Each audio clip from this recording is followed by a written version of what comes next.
Boa noite, gente. É compreensível. É compreensível. Essa chuva dá um sono, não é? Então, esse boa noite, eu acho que vocês estão um pouquinho ensonados ainda. Vão acordar todo mundo com uma vibração bem gostosa, com boa noite assim, para sacudir mesmo. Boa noite. Boa noite. Agora quem estava dormindo acordou. E na nossa palestra, se em algum momento der um pouquinho de sono, a gente fica aqui de cima, a gente vê tudo, viu, gente? Como os frequentadores do caminho da luz são bastante espiritualizados, eu vou entender talvez que esteja assim num desdobramento espiritual. Só não pode roncar, viu? Se roncar é porque aí dormiu mesmo. Jesus, naquela tarde, ele olhava para a multidão e se compadecia, porque as criaturas que o procuravam, de um modo geral, ainda buscavam o Mestre, porque alguém tinha falado, comentado, que havia um galileu, um nazareno, que estava fazendo milagres, que curava os doentes, que fazia andar os paralíticos, que curava os perturbados do espírito, que devolvia a visão aos cegos, que devolvia a esperança aos desesperados. E as pessoas iam em busca de Jesus, premidos pela dor, pela agonia, pela tribulação. E naquela tarde Jesus olhava aquela multidão e se compadecia, porque o Mestre, quando ele olhava para cada um de nós, ele via o que tinha de bom em cada criatura. E através dos seus ensinamentos da Boa Nova, ele fazia com que as criaturas compreendessem que podiam ser melhores. Nunca aquelas criaturas foram tão amadas, elas se sentiam amadas, porque o Mestre era compreensivo, ele compreendia a dor de cada um. Quando ele olhava para cada um, a criatura se desnudava em espírito. Ele não via o mal que existia em cada um, ele via o lado bom e fazia com que elas acreditassem que podiam ser melhores. Era essa a grande chave do ensinamento da Boa Nova de Jesus, fazer com que as criaturas pudessem descobrir em si virtudes e entender que apesar dos nossos males, das nossas dores, das nossas tribulações, das agonias, nós podíamos ser melhores. E todo o seu ensinamento foi calcado em torno disso.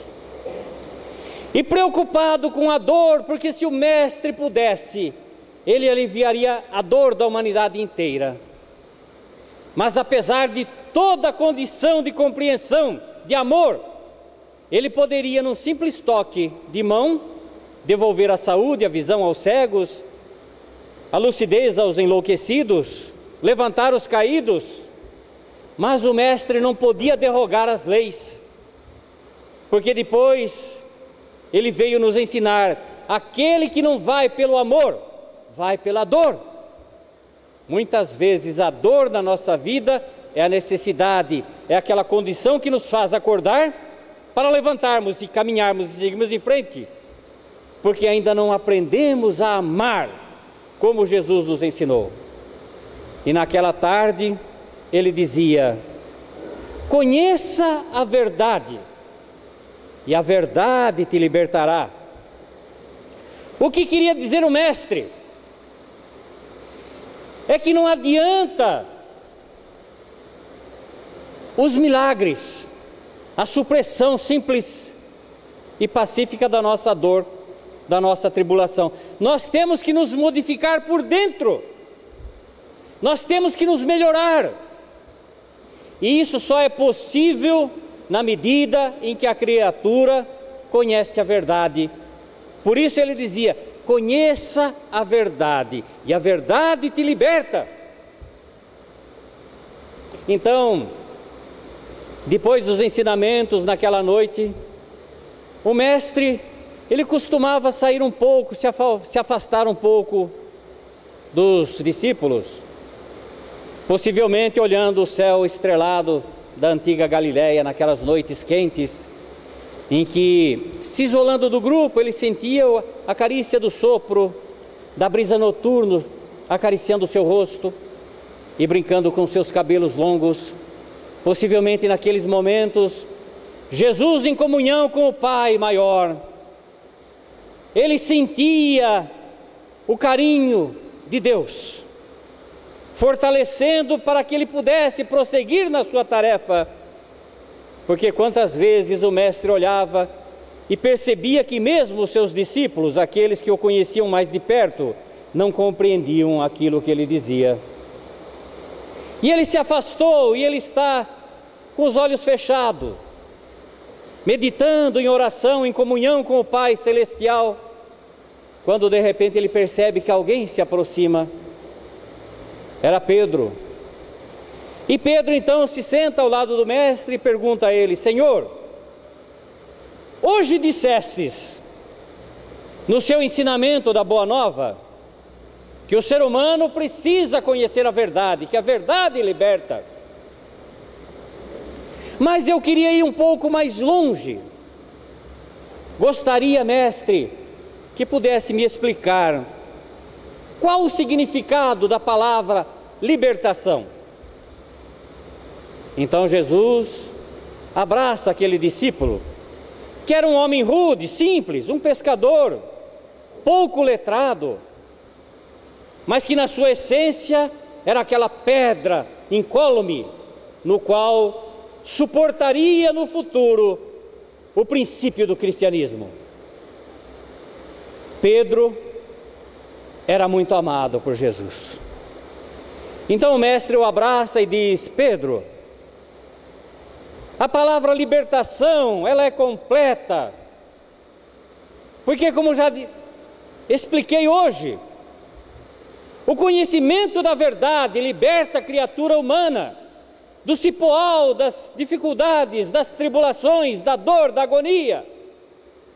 Conheça a verdade te liberta.